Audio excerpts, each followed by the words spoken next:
Today it's my pleasure to introduce Mary Jeavons, the founding director of Jeavons. In this presentation, Mary outlines many of the critical points to consider when planning outdoor environments in schools. Mary groups these considerations into three areas for planning: mindsets about the use of space, the location of big ticket items like buildings and ball courts, and vulnerable spaces. Mary shows how good planning in the outdoors directly improves the well-being of students. I hope you enjoy this presentation. Have you ever wondered why the interior architecture of schools is getting a lot of money and a lot of attention these days, but the outdoors is not getting much attention at all? The relationship between architecture and indoor settings for learning in modern schools is in fact getting a lot of attention these days. And there's a lot of attention paid to the range of pedagogical settings that students need for really good indoor learning. So instead of the one row of desks, the one teacher at the front, the sage on the stage, as they're sometimes called, and all the children obediently taking in information, modern learning recognises that children are agents of their own learning, and there are lots of different settings that need to be provided so that that really works. And on indoors, modern architecture is addressing this by providing a whole range of settings. They call them pedagogical settings, and there might be small breakout areas where students in groups of 2s and 3s can work together. They might be presenting their work to half the class while the other class does something else. There might still be one instruction space where the teacher addresses the whole group, but this doesn't happen all the time anymore. There's also private, quiet spaces where students might be doing some reflective learning and reading a book quietly. So indoors, there's a lot of attention to how those spaces need to be designed to make sure that those spaces work. And a lot of it's about acoustic separation and also about protecting quiet activities from disturbance. And we're going to find that exactly the same principles apply out of doors. So we've noticed that there's much less conversation happening about how this sort of learning happens out of doors. And what we want to do today is get that conversation going. I'm Mary Jeavons, and today I want to talk about the outdoors as a range of high quality teaching, learning and play settings. I want to talk about how they work together as a whole and how we can plan them to provide a really good quality range of spaces, just like we do for our indoors. Of course, we haven't covered everything here in this session about designing your outdoor play spaces, and every site will have specific issues which will need to be dealt with individually, site by site. But whether you are in the process or lucky enough to be planning new buildings on a greenfield site, maybe you're replacing some existing buildings on your space, maybe you have a space that you're just really not quite sure what to do with, maybe you've got a group of students who really don't seem to fit in and they need to be accommodated in your existing spaces. I really hope that some of the principles that we're going to talk about now will help you address some of those concerns. This presentation today is about the kinds of spaces that children need in outdoor environments. It's about the qualities that those spaces need to offer children, and it's about where they need to be located. And I'm going to offer some principles today as to how to manage those things. So today's discussion has got three different components, and one of them is a little bit more philosophical. Some of the drivers which actually lead to decisions about space, but they're really important ones that you seek agreement in your school about. The second one I've called big ticket items, and they're big, expensive decisions that once they're made, they're going to affect your school for a very long time. So I feel that it's really important to get them right. The third ones I've called vulnerable functions, and this word may surprise you, but they're things which really are dependent on the other ones being correct, or they will really not work optimally. So our goal is to get those things, get the big things in place so that the other ones can actually work. So this is really a bit of a planning discussion as well as design. So let's discuss these mindsets that I think we need to agree on in a school. These are philosophical placeholders. They're ground rules that you need to talk about. They're ways of thinking about space in a school. And they're drivers of the design with a philosophy behind them. Space doesn't happen by accident. Everything is placed because of some kind of philosophical position. And the very first one of these, which I want to mention today, is that it's really important to observe and consult and engage with children about their play. If we're designing spaces which are for them and with which we expect them to engage, it's quite respectful to actually engage them in the process. And apart from that, it's also really fun and very, very interesting. The second philosophical position is to recognise that play is a very powerful form of outdoor learning. It's not something that just happens, and it's not something that's casual and insignificant that happens between the real work of a school. It actually arguably is the real work of the school. So outdoor play is a powerful form of learning. Thirdly, this is an important one as well, that access and inclusion should be something which is considered from the outset. Children with disabilities, especially physical disabilities, are significantly attending mainstream schools, and how easy it is to move around the grounds of a school will make a profound difference to those children and to their families as to how accepted and included they feel in the school's program. So if you can play with your friends and your siblings out of doors, if you can physically get around with them, that's really significant. Fourthly, possibly most importantly, we really need to plan to include nature in our campuses from the outset, because this is not something that can be left as an afterthought. So they're my 4 philosophical positions which really will lead us to some of the other decision making that we have to make when we're planning any change in an outdoor school environment. So now I want to talk about some big ticket items with quite big implications. The first of these is that we need to plan the relationship between the indoors and the outdoors really carefully, because the placement of buildings on a school will permanently affect how that school environment will work. So we have to plan that indoors and outdoors together for some really good reasons. If you have the opportunity to replace buildings, think about this really carefully. Buildings, and specifically doors and lots of actual functions of the school, are drivers of movement across a space. So where the lockers are, where the toilets are, where the library is, where the canteen is, those things drive a lot of movement, and that movement is what needs to determine what activities can take place and where they can take place, whether they can happen undisturbed. And one of our principles that we'll be talking a lot about is the separation and protection of vulnerable activities from movement across a school. One of the other things that's really important at that early stage when you're positioning buildings, designing them, is thinking about site levels. Because if you've got a level change between that FFL is the finished floor level of a building and the outside environment, if that means you have to have lots of ramps and disconnections between indoors and outdoors, actually changes how you can relate to the indoor and outdoor learning.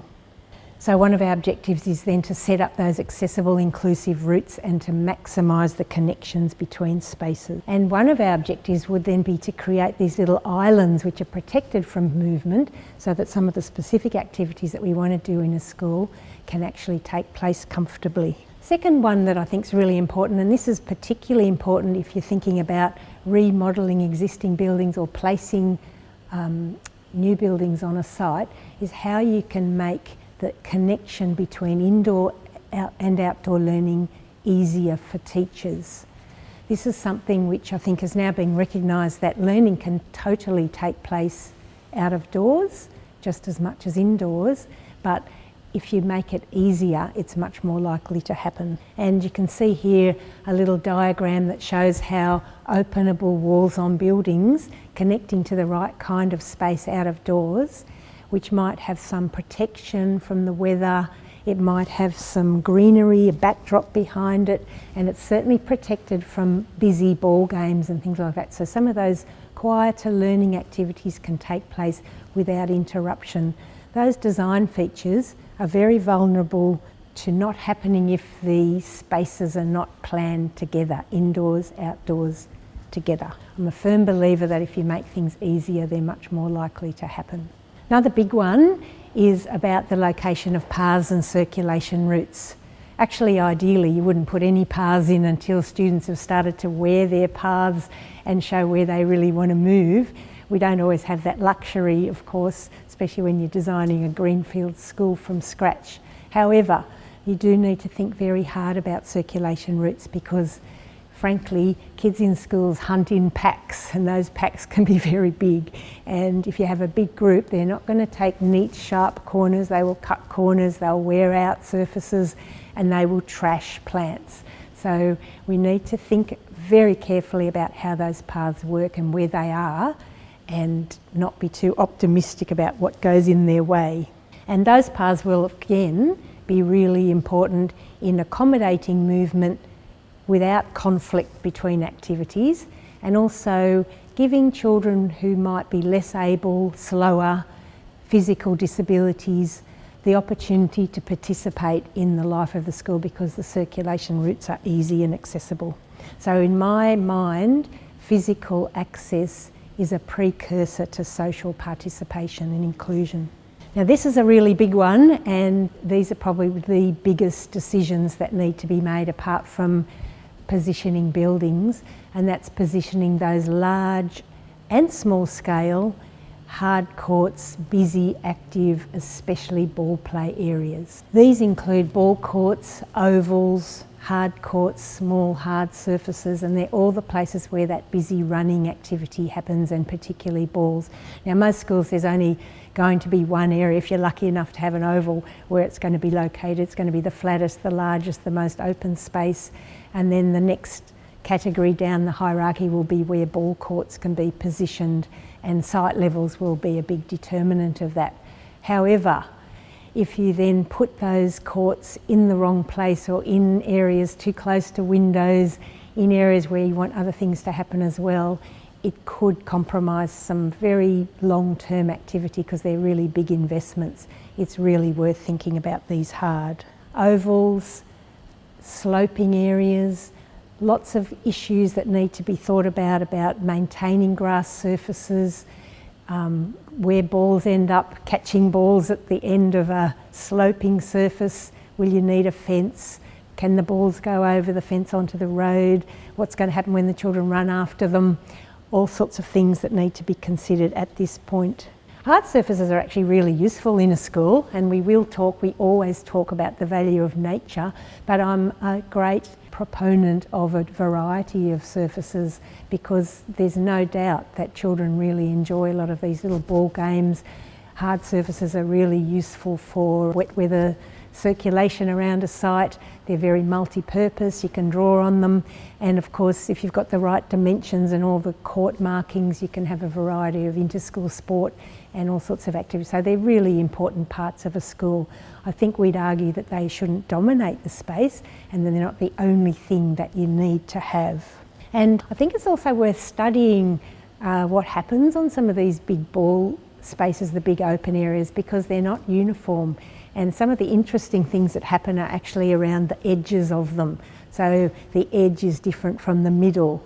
You can imagine that when you have an outdoor phys ed class, that educators will use seating and edges for sitting kids down and saying what we're going to do today, this is the game we're going to play.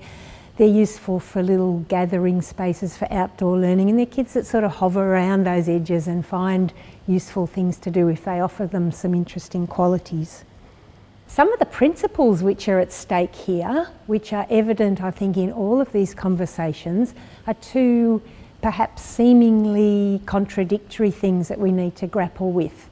And this is about the location of these big items.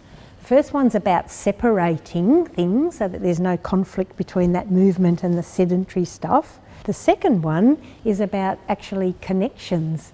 which things actually work really well together, so relationships between indoor and outdoor, the relationships between edges and the middle of spaces, and also which kinds of busy spaces are compatible with which other busy stuff and which quiet bits actually go really well with adjacent quiet areas. So it's a bit of a jigsaw puzzle of separating and joining and thinking about relationships between spaces. As I mentioned, a lot of these decisions at this stage, these big ticket items, are the big expensive ones. So they're the ones where you really need to invest quite a lot of care, especially if you're luckily enough in the position of investing in some new buildings on the site. And we've had some experiences when the BER projects happened, where some schools put buildings in places where perhaps they may have regretted it at the end. And obviously part of the whole focus of what we're talking about today is about student well-being, and the vulnerable activities which I'm about to talk about are heavily impacted by the positioning of some of these things we just mentioned. So now I'm going to talk about these vulnerable spaces. You may well ask, why do we call them vulnerable? They're vulnerable in a couple of different ways actually. One is that they're often not considered to be important, and so people dismiss them, or they frankly don't notice them, that they even happen, and they might go unnoticed. They're vulnerable because they really need the right qualities of space, and there's a word, affordances, which is the things that they offer students that suggest behaviour. So we need to make sure that they have the right qualities, they must be in the right location and have the right relationships to the things around them, and be connected well with what's around them. And I've got an example for you here. This is an example of very typical school space where you have some large open, very active areas which get a lot of different types of use. And then on the fringe of it, on the left side, there's an asphalt strip. There's a lot of activity going on there, especially with some older girls in particular in this case, who are playing all sorts of group, social, role play, imaginative games, completely different from the busy, active, and they're constantly complaining because the balls keep smacking into their game. And there's sometimes a very simple solution, which might be one of those soft mesh curtains, which is like a chain mesh fence, except it's made of very strong fabric, and so it's not as visually obtrusive as a big chain fence, but there might be subtle things like that that you could introduce that might allow both of those activities to be more compatible. So that's a classic example of a school ground conflict. Another thing, this isn't really a vulnerable activity, but it's something that affects those ones, is that we really need to think about microclimate in schools, because sun, shade and wind can all in their own way make a space just intolerable, and in fact unusable or unsafe, now that we spend a lot of time focusing on UV. And especially some of the more sedentary activities, play in sand, little small activities, we need to think about those very carefully. Another type of activity which I describe as slightly vulnerable because they're often ill-suited to their purposes are social gathering spaces. And these are really valuable areas within a school. They're really useful community building, so when parents arrive they meet each other, and in new communities that's a way a lot of families get to know their friends. So places where you can meet in a school and not necessarily outside a classroom window when a class is going on, so where they're located is really important. The scale of these needs to really suit the size and purpose, and so you need to have characteristics that are the right size for the size of group that you're expecting will use it. There are a lot of subtleties in design of seating areas apart from scale, which is about things like what's behind you. People often feel comfortable with something behind them. Can you face each other when you're sitting together? Is it visible to other people? Sometimes, especially older kids, like to be really where the action is. Sometimes they in fact like to be tucked away where no one can see them.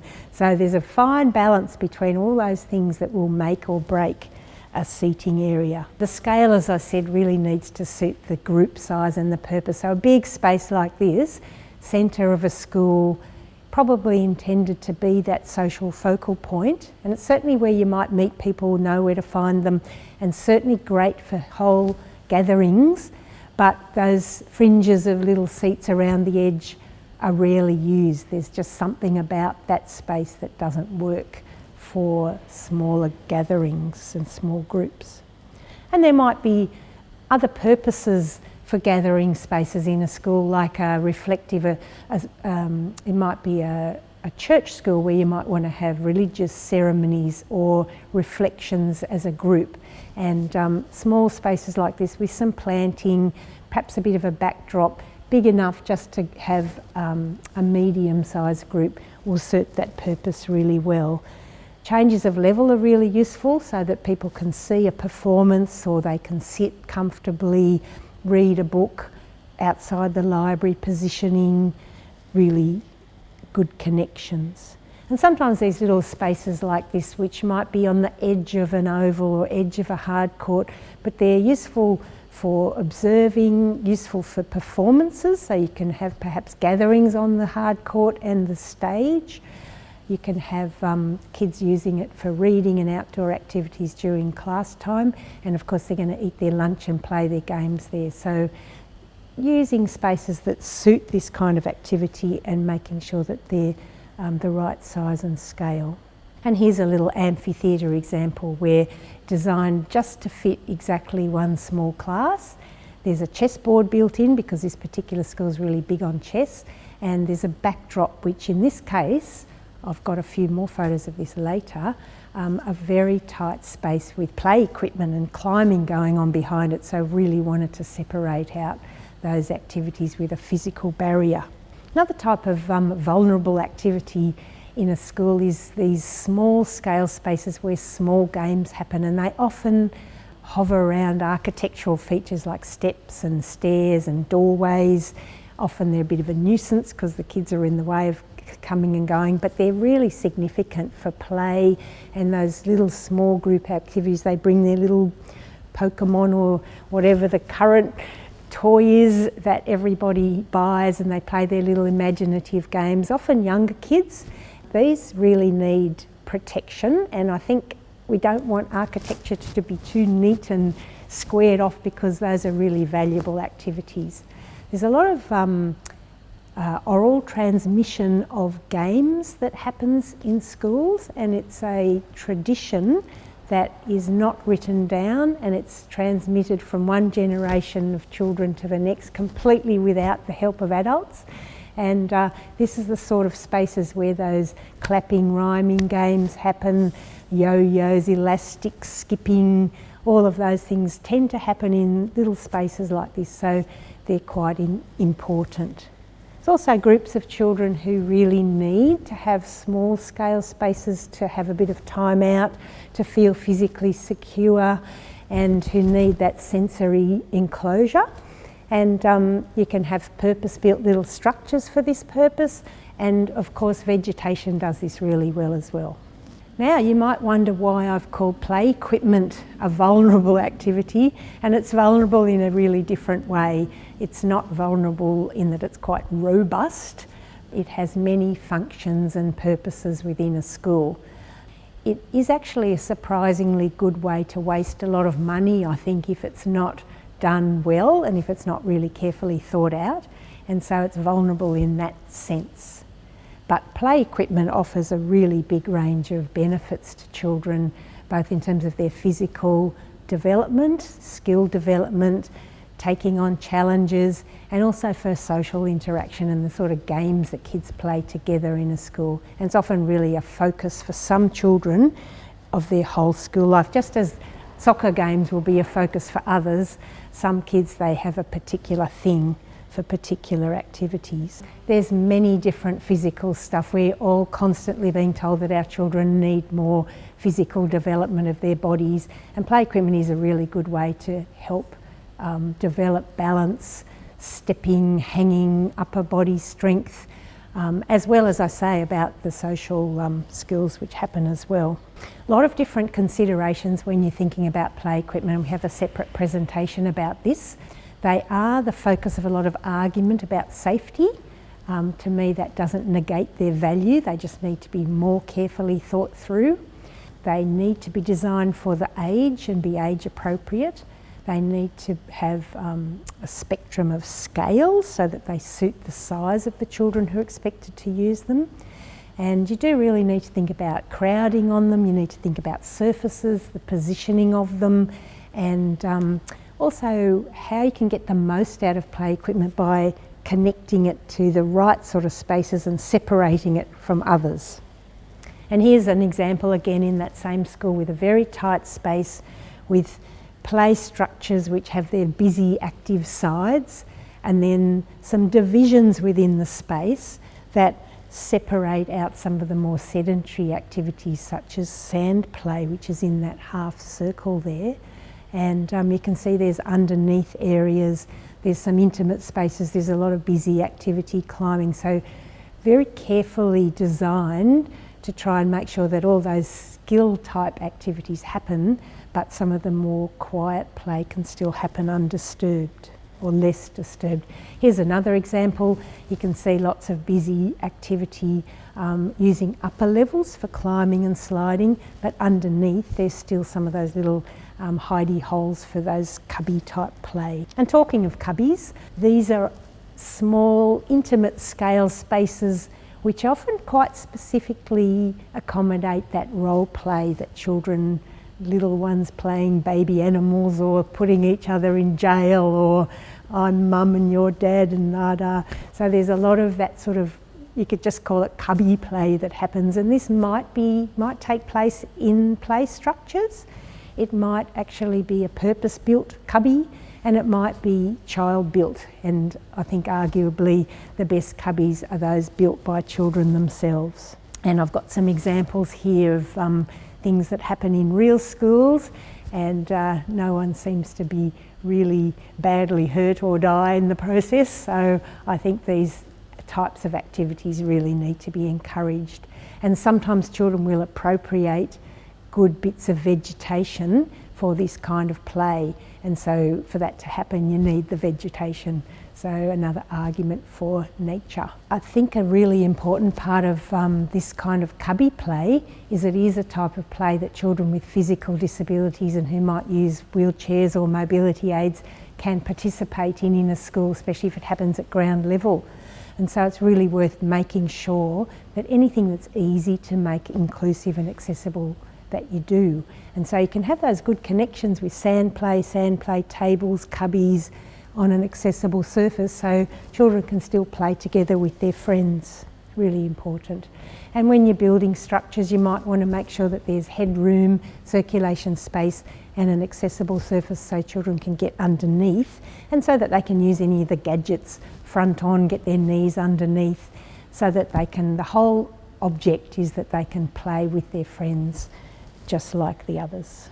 So sand and loose creative spaces, really, really important parts of school play. And I can assure you that this is not something restricted just to the very little kids. I've seen some very gutsy grade 6 children doing some rather serious construction in sand pits. So sand is not something that I think we need to just think about for the little ones. And I would say this is the second most vulnerable. I'm getting to the first most vulnerable in a minute, to all sorts of things in school grounds. They're really vulnerable to conflicts, especially with balls. And I don't know if you can see it, but in that lower photo, there's a child handing back the ball when it's come and disturbed their sand play. Sand play really needs to be protected from, and it's not the sort of activity that you just stick out in the middle of a vast open space. It needs certain characteristics to really work. It's vulnerable to crowding, to the lack of play materials in it, to over control sometimes, and people who are very concerned about mess often really don't like sand. And look, it does need to be carefully located. You don't want sand spilling onto paths. It's actually quite dangerous, and you'll also lose a lot of sand. And you don't want sand right next to mulch, because it'll all end up inevitably mixed up to the detriment of both. So it has a lot of thought that needs to be placed in its location. Sand play benefits from shade. Children will spend a lot of time in it, and there's a lot of reflective glare that happens, and so they need to be protected from UV. It needs to be contained ideally, and it has really good relationships with vegetation and to cubbies, so that the sand is the medium of the play, and so children can pluck leaves and pods and flowers and play with it in their constructions, and then they can use them in their dramatic play in the cubby. And if you can make all that accessible as well, you've got a really nice mix. Tools are something that are really good to have with your sand play areas too, if you can store them. So now I've got to the last vulnerable item, which is nature, and I'd say that this is the most vulnerable in getting it to survive and work within a school ground. And I'd say it's probably one of the most important as well. There's a few themes here which are really important. There's convincing research about the benefit of nature to humans, and I think there's been enough research on this subject to say that categorically. There's a thought that's really important, which is that children are going to be the future custodians of the planet, and if they don't understand that planet and how it works and nature, they're not going to care about it. So it's really important to expose children to nature so that they do care about it. Nature provides a really important sense of place and identity, so local vegetation, local insects, birds, bird life, living things, so children develop a sense of connectedness. And there is a bit of a disgruntlement too, especially when it comes to construction and materials for play materials, that there's sort of a bit of a dissatisfaction with children just being exposed to plastic and manufactured things all the time. So there's something inherently appealing about natural materials and objects. So why is nature so good for play? Well, firstly, it's often inherently open-ended, so it's not been manufactured with any particular purpose in mind, so children can do what they like with it.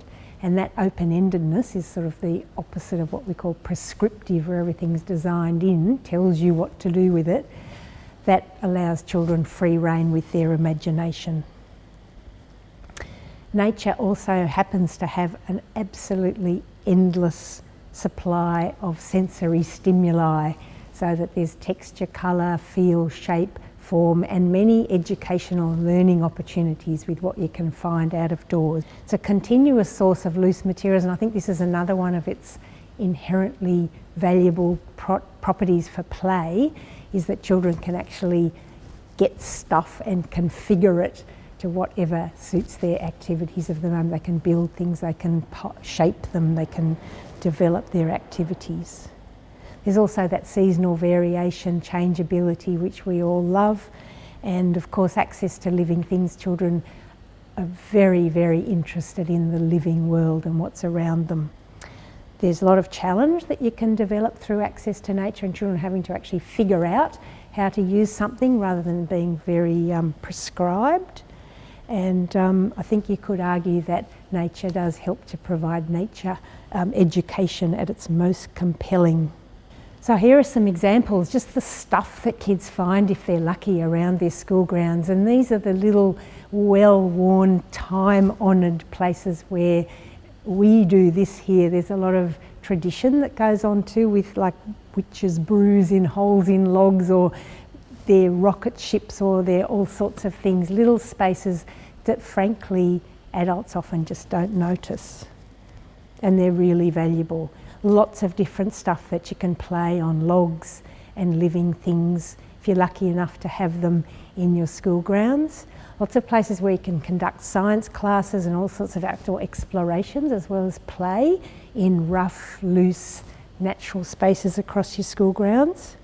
And places where kids can retreat, that they can get away. There's often those little kids who wander around boundaries, gathering up insects, observing, hiding, just wandering, exploring.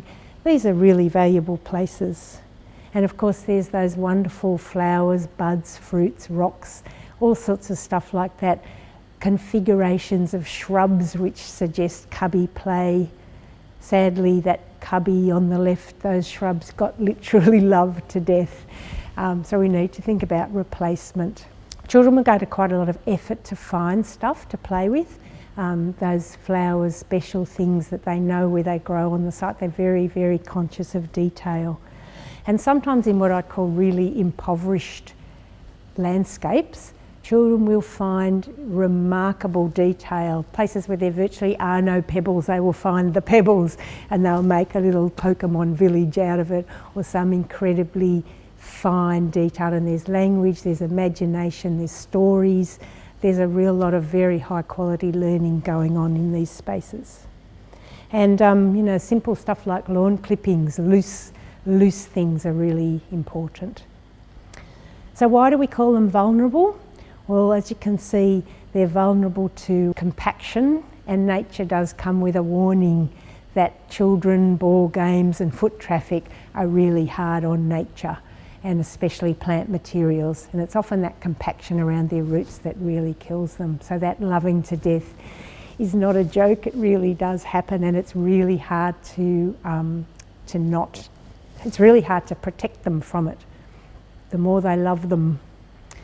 And it's also vulnerable because nature can be seen as messy, risky, and in fact dispensable in a school.